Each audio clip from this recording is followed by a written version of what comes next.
Ahoy there, sailors. First Mate Steph here, and you've just dropped anchor on the weekly Helm report. Your breezy roundup of cruise headlines, hot takes, and horizon chasing updates. No deep dives today, though, just the splashiest stories from the high sea, served with a twist of lime and a wink from the bridge. Let's cruise on through what's new. First off, Royal Caribbean has been making waves with their new Royal Beach Club in Nassau, now open for bookings. Day passes start at $170, and let's just say it's giving serious, private island paradise energy. I've seen the pictures. It's absolutely beautiful. Meanwhile, though, the Harmony of the Seas had a brief power hiccup, but it got back on course. So no poop cruise for them. And then just out of curiosity, would you splurge on a beach club day at $170 for a pass? Or would you save it for onboard indulgence? Me, personally, I'm going to gamble that because I might lose that $170, but I could also make a whole lot of money in roulette. So I'm going to gamble it, but I like to gamble, so there's that. Let's shift course to Norwegian, where change is also in the air, but this time it was all about their itineraries. So Norwegian had to do a little bit of itinerary shuffle, canceling over 40 sailings on the Breakaway and the Prima for the 26-27 season.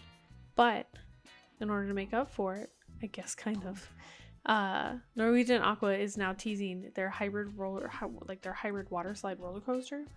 So I've seen some videos also on Instagram, and it looks absolutely awesome.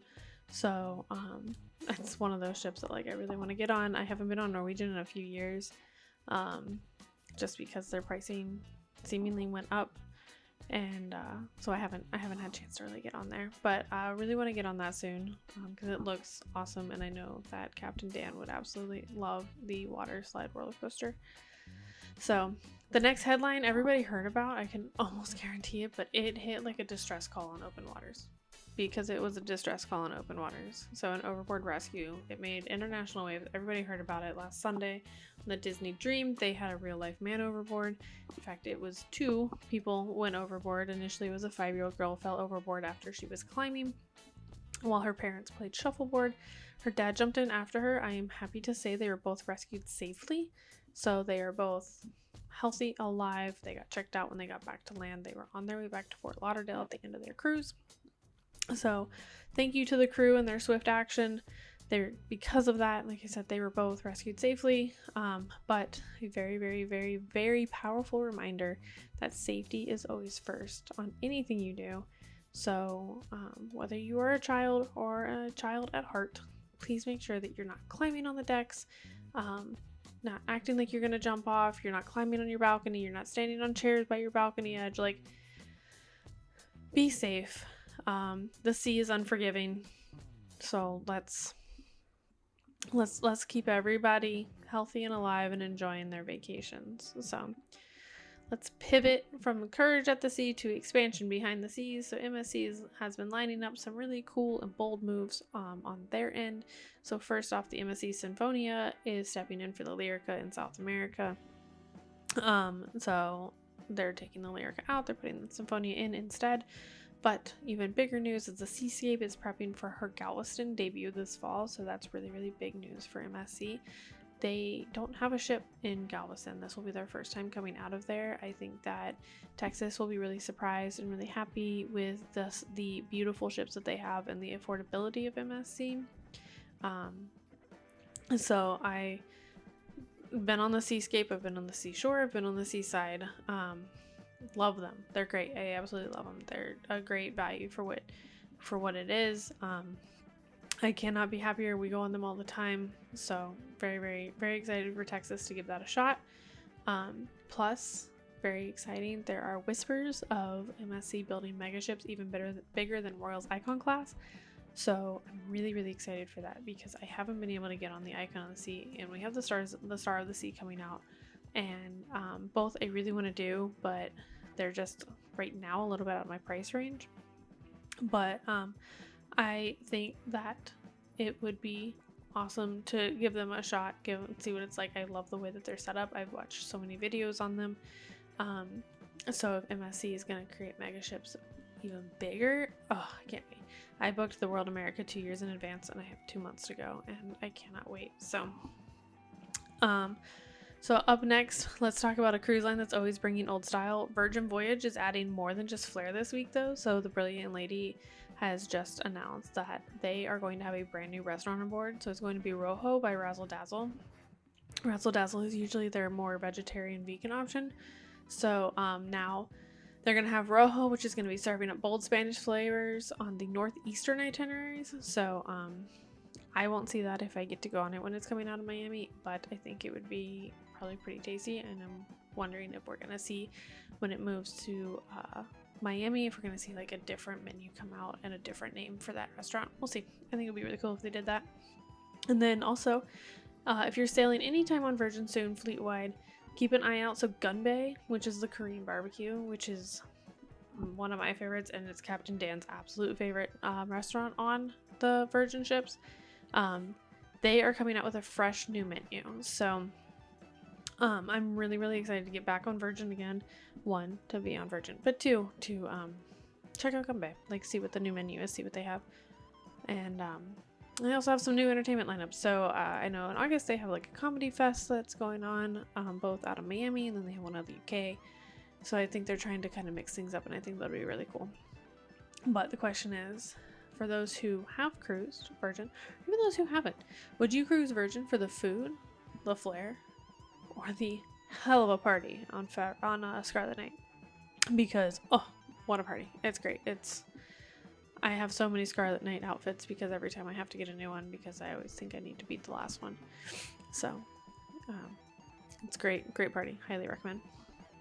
So let's finally head to Carnival. The Carnival's been going through it, right? So they obviously are still dealing with the backlash of updating their reward system. There has been no resolution to that. They're still working on it.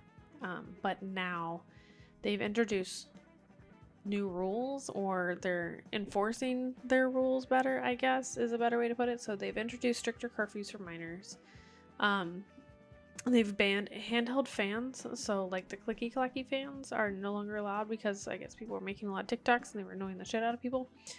And Bluetooth speakers at the pool, so people don't have to listen to whatever music you decide to listen to, whether the person likes or not. Nobody wants to listen to everybody's music, so they have a DJ there for a reason. They pipe music through the whole boat. You can't bring your Bluetooth speakers anymore. You can have it, I believe, on your balcony.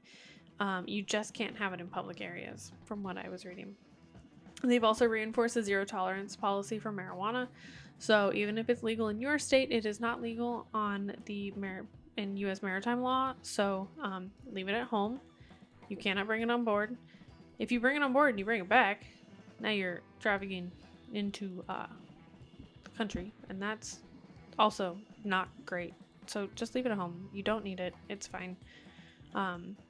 They're enforcing their drink policy, so they do have a 15 drink max on their drink packages.